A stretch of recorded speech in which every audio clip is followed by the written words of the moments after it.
અમદાવાદના સાબરમતી વિસ્તારમાં એક વ્યક્તિના ઘરે પાર્સલ આવ્યું હતું, જેમાં બોમ્બ બ્લાસ્ટ થયો હતો. જે બાદ આ પાર્સલ બોમ્બ અંગે ગુનો દાખલ કરવામાં આવ્યો હતો. પાર્સલ બોમ્બ બ્લાસ્ટમાં ગૌરવ ગઢવી નામના યુવકની ઘટના સ્થળ પરથી જ ધરપકડ કરવામાં આવી હતી. આ ઘટનામાં સાબરમતી પોલીસ તેમજ એલસીબી સહિત તપાસમાં લાગી હતી. ગઈકાલે રાત્રે રૂપેન બારોટ રોકી ઉર્ફે રોહન રાવણની પણ ધરપકડ કરવામાં આવી હતી. પોલીસની તપાસમાં આરોપીની કારમાં 2 જીવતા બોમ્બ અને એક દેશી તમંચો મળી આવ્યો હતો. પોલીસના જણાવ્યા અનુસાર બંને બોમ્બ અને દેશી તમંચો રૂપેને જાતે બનાવ્યા હતા. બોમ્બને ડીએક્ટિવેટ કરતા 3 કલાક જેટલો સમય લાગ્યો હતો. રૂપેનની પત્ની સાથેના છૂટાછેડા માટે જવાબદાર હોવાની શંકાને લઈને આ કાવતરું ઘડવામાં આવ્યું હતું. મળતી માહિતી અનુસાર રૂપેને ઇન્ટરનેટના માધ્યમથી દેશી બોમ્બ અને તમંચો બનાવ્યા હતા. સાથે જ 12 વોલ્ટની બેટરી અને રિમોટ કંટ્રોલની સ્વિચ બનાવી હતી. ગંધક પાવડરથી બ્લાસ્ટ થાય એવો બોમ્બ બનાવ્યો હતો. રૂપેનની પત્ની હેતલબેનના પિતા અને ભાઈને મારવા માટે બીજા 2 બોમ્બ અને તમંચો બનાવ્યા હતા. રૂપેન 3 મહિનાથી બોમ્બ બનાવવાની કામગીરી કરતો હતો. બોમ્બ બનાવી પાર્સલ લઈને આગલી રાત્રે પણ રોહન ગયો હતો, પરંતુ બળદેવ ન હોવાથી ફરી ગૌરવ ગયો અને બ્લાસ્ટ કર્યો. રૂપેન બારોટ 12 સાયન્સ ભણેલો છે. પોતે લેથના અને વેલ્ડિંગનો જાણકાર છે. હાલ પોલીસે 3 આરોપીઓની ધરપકડ કરી વધુ તપાસ હાથ ધરી છે. જે પાર્સલ બોમ્બ નો જે મુદ્દો હતો અને જે એના બાબતે ગુનો દાખલ થયેલ, એ અનુસંધાને ગઈકાલે જે પાર્સલ જેણે ડિલિવર્ડ કર્યું હતું એ ગૌરવ ગઢવી નામનો વ્યક્તિ કે જેને પકડી લેવામાં આવેલ, ગઈકાલે જે સ્થળ ઉપરથી જે પકડાઈ ગયેલ હતો, એ પછી અમારી જે ટીમ છે, જે સાબરમતી પોલીસ સ્ટેશનની ટીમ, મારી એલસીબીની સ્ક્વોડ, વિવિધ ટીમો બનાવી અને જે મેઇન સૂત્રધાર છે આખા ગુનાનો, જે રૂપેન બારોટ અથવા એ નામ લખે છે રૂપેન રાવ, અને બીજું જે નામ છે એ રોકી ઉર્ફે રોહન રાવણ, એ બંને જે બેના મુખ્ય આરોપી હતા એને પકડવા માટે જુદી જુદી ટીમો બનાવી અને એ ટીમ બનાવી અને એને પકડવા માટે કાર્યવાહી કરતા ગઈકાલે રાતે એ આપણને બંનેને પકડી લીધેલા છે. જ્યારે એમને પકડવામાં આવ્યા ત્યારે એમની પાસે એક કાર હતી અને કારની અંદર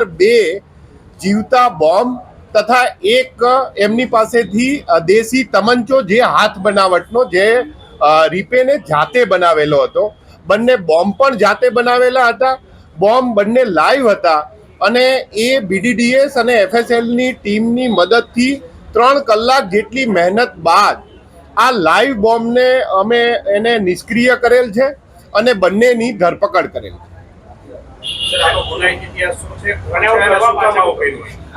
જે રીપેન છે એને એની પત્ની સાથે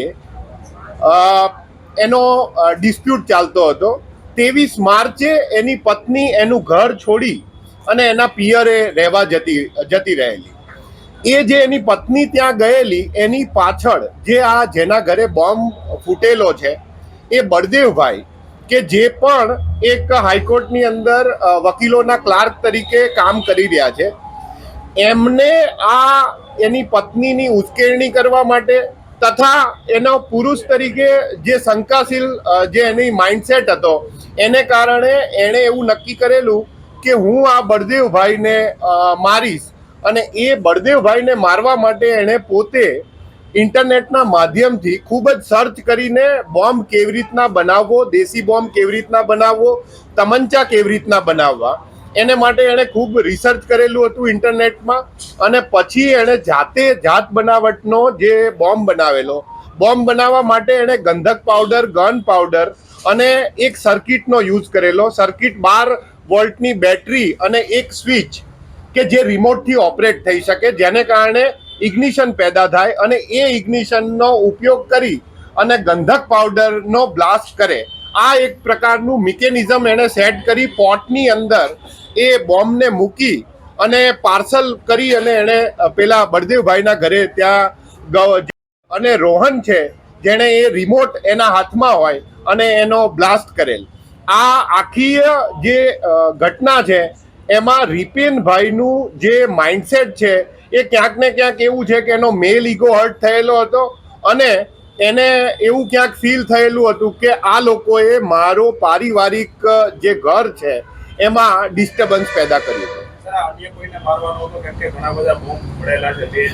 અન્ય જે છે એટલે કે જે બેન છે હેતલબેન, એમના પિતાશ્રી અને એના ભાઈ, એ બંનેને મારવા માટે બીજા 2 બોમ્બ એને બનાવેલા હતા અને દેશી તમંચો બનાવેલો હતો.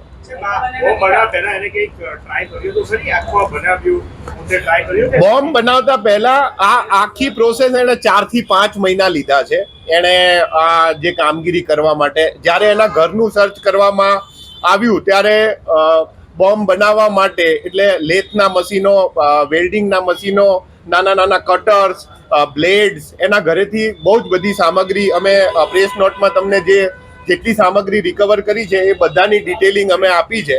એ 4 મહિનાથી આ બોમ્બ બનાવવાની પ્રક્રિયા પાછળ હતો.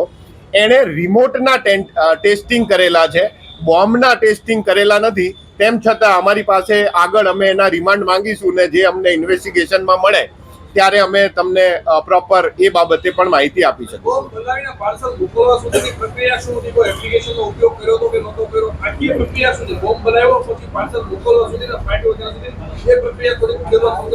બોમ્બ બનાવ્યા પછી સિમ્પલ પ્રોસેસ હતી. એમાં જેમ ઝોમેટો કે તમે એમ કહો છો કે સ્વિગી મારફતે એવી કોઈ એપનો યુઝ નહોતો.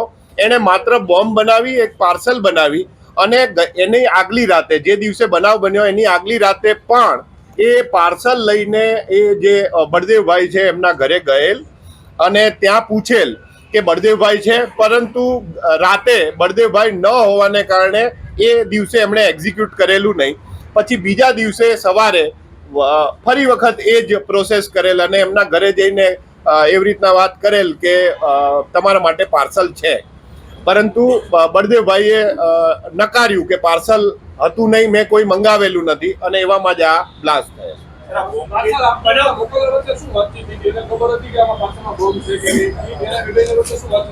જે રોહન છે એને ખુદને ખબર જ હતી અને જે ગૌરવ છે એને હિન્ટ મળેલી હતી કે આમાં બોમ્બ જેવું છે, પરંતુ ટાઈમે જે એને ભાગી જવું જોઈએ એ ભાગી શક્યો નહીં અને દેશી બનાવટનો બોમ્બ હતો એટલે પેલા રોહને જે ગુનો કરવાના ઇમિડિયેટલી એને એક્શન લઈને રિમોટ દબાવી દીધું.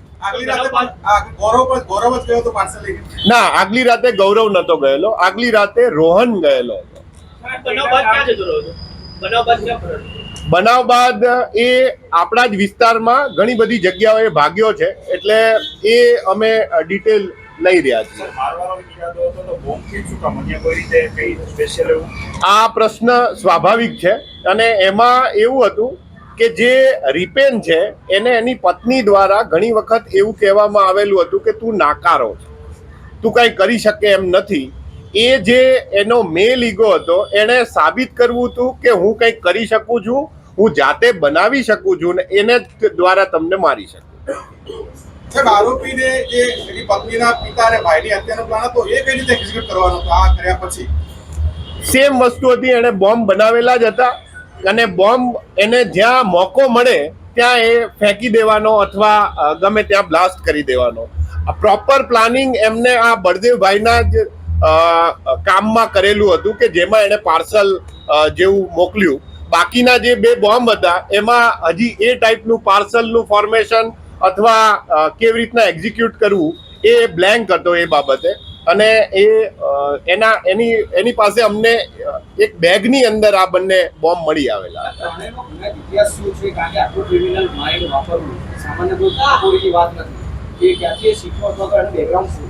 રિપેન છે એ 12 સાયન્સ ભણેલો છે અને જે રીતના અમને પૂછપરછ દરમિયાન માલુમ થયું કે એ થોડું એનું ટેકનિકલ માઇન્ડસેટ તો છે જ.